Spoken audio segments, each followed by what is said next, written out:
We shot a music video on a TV broadcast zoom from the 90s. Stay tuned to hear what we thought and whether or not you should get one for yourself.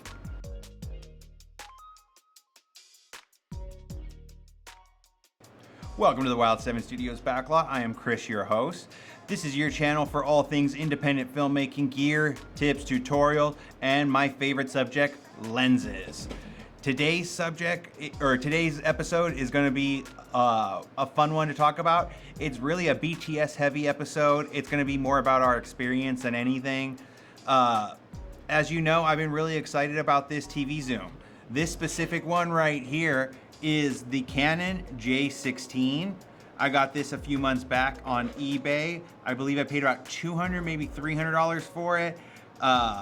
Awesome zoom lens, really cool piece of equipment. If you haven't, check out my video. I'm gonna post it right up there. Maybe, it might be on the other side, I might be completely wrong. But either way, check out my video on how to modify one of these for a modern camera. I'll show you step by step on what you need, what you're gonna need to get. But I'll go over real quickly what I use for this one. For the music video itself, we shot on our FX6 here in the studio. It's my go-to camera. And for this build, the FX6 is kind of ideal. This is a really large lens. This is a big lens, it's a heavy lens. So you're gonna want support for balancing it out. Just the size of the camera, having the V-mounts on it, everything. It just is a good camera to use with this lens. Now, the Canon J16 is what's called a B4 sensor lens. Those are 1/3 inch sensors. They are really tiny sensors. They were made for E&G broadcast style cameras that were used in the 90s and early 2000s. So this lens doesn't quite go onto the FX6 the way it should. So first thing you're gonna need is an adapter, and we got this one right here. This is a B4 to Sony E-mount adapter. And again, if you see my previous video, a lot of this is rehashing it and just a quick review of that previous video. But I just wanted to go over it real quick so people know what we're dealing with, especially the main components. So you're gonna have your lens, then your lens adapter. This is B4 to Sony E because we have a Sony FX6 here in the studio and that's the mount for that. Like I said before, this lens will not cover the camera sensor though. And what it means by that is the image that gets projected from this part of the lens doesn't cover the entirety of the sensor. So when it gets projected, you see lots of vignetting on the outside. I'll show you some examples of it right here. One of the ways you can fix that is shooting in a crop mode within your camera. But one of the downfalls is now you have a lower resolution. If you want to shoot with a higher resolution and not have that crop image, what you're going to need is a teleconverter. And I got this one right here. This is the Viltrox 2X teleconverter. It's a really cool little piece of kit, great device. It has a couple downfalls. It's not perfect. It causes color fringing, especially when you're zoomed all the way in. Color fringing is those weird little color chromatic aberrations you see on the edges of things, especially like black will start to turn red or green and you'll see stuff like that. This teleconverter is guilty of causing some of that. Not everyone hates it though. It's not necessarily a good thing or a bad thing. I know people will talk about color fringing in the negative, but there are cinematographers and filmmakers who like color fringing. It's just something they think is cool and they're a fan of it. And if you're into it, good for you. That's cool. Those are the big components. The other thing you're gonna need is a D-tap, to 12 pin. I feel really dumb. One of our users just recently told me what this is actually called. Really great user. He's a commenter. If you go watch my previous video, he commented on it and he actually gave me what the name is. I'm drawing a blank right now on what it is. I call it a 12 pin connector, but it has an actual name. I might put it here if I figure out what it is. But thank you, subscriber who put that in the comments. I really appreciate you bringing that up and informing me on some of this stuff. I don't know everything. I don't know a lot of stuff. I'm not the end all be all when it comes to all this stuff. So if I say something wrong or dumb or anything you can inform me of, send it in the comments. I love to learn. I always love to know new things and stand corrected if I am wrong. But back to this week's video. and that's specifically about using this bad boy to shoot a music video. The music video was by an amazing new artist named Haley Wild. We've worked with her in the past. She was in our short film, The Vampire, and she helped write an original song for that short film. I'll give you a shovel, go dig your grave. Make sure that it's... We teamed up with her on this one to shoot a music video, and we went to this really cool location in Alhambra. It looks like an apartment, but it is absolutely not an apartment. This is in the back of a warehouse. They've turned it into an apartment. While we were filming, there was 2 other bands filming in some other parts of the studio. It's one of those locations. If you've ever shot here in Los Angeles, there's like these locations that they'll buy a spot and they'll turn it into 7 or 8 different sets or locations. This happens to be one of those. Really cool spot, really well set up for filming. So shooting on this lens had some pluses and minuses about it. One of the biggest issues, and this one turned out to be a really big issue for us, and this happens, and this goes to show, like, no matter what you plan, sometimes on set things can just turn into a big disaster, so you have to kind of roll with the punches. And our big disaster was, and you can see I still have it set up actually, this camera or this lens doesn't have autofocus. So it's really pertinent that my AC be able to pull focus. So we added this focus gear here on the focus so that we could attach my Tilta Nucleus M to it and pull focus. Or at least, hopefully that was the idea, is that my AC could pull focus for me while I'm running around doing shots and we can do some creative stuff. My Tilta M controller remote died on me during the shoot. We prepped everything, we planned everything, we tested it all the day before, everything worked great. We got out to location, all the settings not getting power. My gaffer, Rocio Romero, she's super handy. She's also an AC. She knows all this stuff inside and out.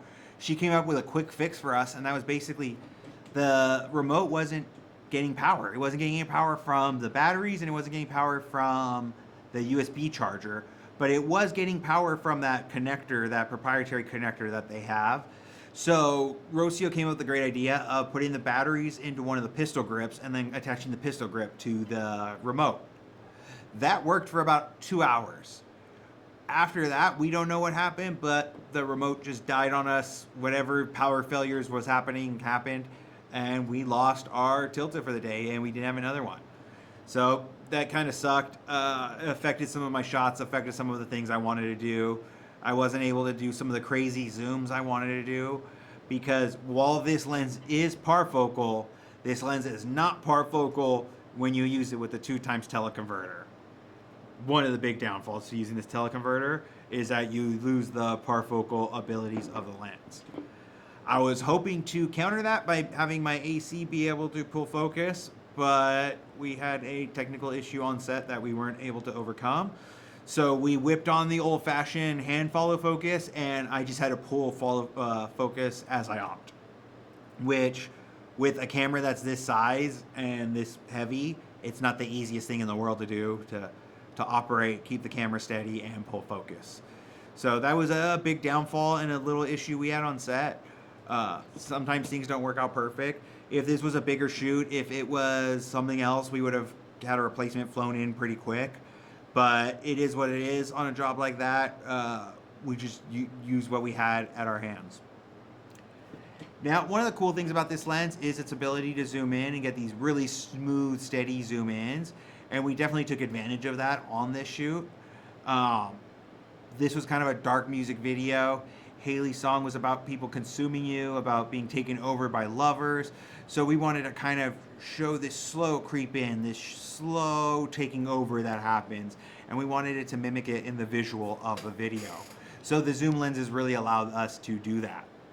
One of the other things I really liked about the zoom lenses is the speed of it. When you're shooting a video like this, we were on location for 10 hours. It's a rented location. You have to run, and shoot. So being on a lens like this really allowed me to shoot wide, shoot telephoto, move in and out without having to switch lenses, which was a big deal, you know? not having to have my AC run around and go to the kit, or excuse me, go to the Pelican case to find a new lens in the kit, really did help us save time. Is it my favorite thing? No, I'm honestly a primes person. I like to shoot on primes. One of the big reasons I like to shoot on primes is the ability, excuse me, not the ability, but the depth of field that you get with them and the ability to shoot in kind of darker situations. Another one of my users, or excuse me, subscriber pointed out, rightfully so, that when you turn this camera, you see it has this 2x converter on the side here. Let me try to get it like there. It's a 2x teleconverter. When you go from normal to the 2x, it actually loses 2 stops of light. Now, when you add this teleconverter, you lose another 2 stops of light. That's just what happens when the light passes through these pieces of glass. So in total, you lose 4 stops of depth of field. So if you're open to f1.8, which is all the way open on this lens, it's really like you're shooting at 5.6, just about 5.6. I'm not exact with the math on that, but it's roughly 5.6. When you need to get an exposure and you start dialing things in, you'll notice that, yeah, you lose a lot of light when you're using these things. So that's one of the downfalls to shooting on a zoom lens like this, and one of those things you have to kind of consider. On this shoot, we weren't too worried though, because we had a lot of lights and we had the team to move the lights. So we said, screw it, let's shoot with this lens and not worry about having to be open to f1.8 or f2 or 2.8 or anything like that. One of the cool things about shooting a music video is that it allows you to be really visually kind of crazy and be out there with stuff. You don't have to follow a scheme. You don't have to follow like a narrative path.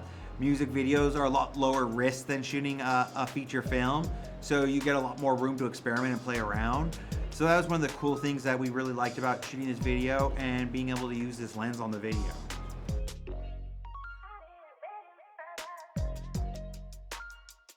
I plan on shooting some more videos with this one very soon to get some more test footage for you guys, see some more stuff. We also have ordered a couple new B4 zoom lenses. We got some cool ones coming in.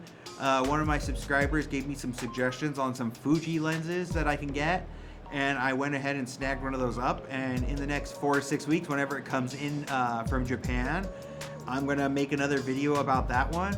So thank you all for being here and joining us. If you love zoom lenses and have any questions, leave them down in the comments below. I'd love to chat more about it with you guys. And when the music video drops, I'm gonna put it in the comments below. It hasn't come out yet as of the dropping of this video, but it should drop soon. And when it will be down below in the comments. So check it out. Make sure to hit those like and subscribe buttons if you are new here. And we appreciate you big time. From all of us at the Wild 7 Studios Backlot, we'll see you next time.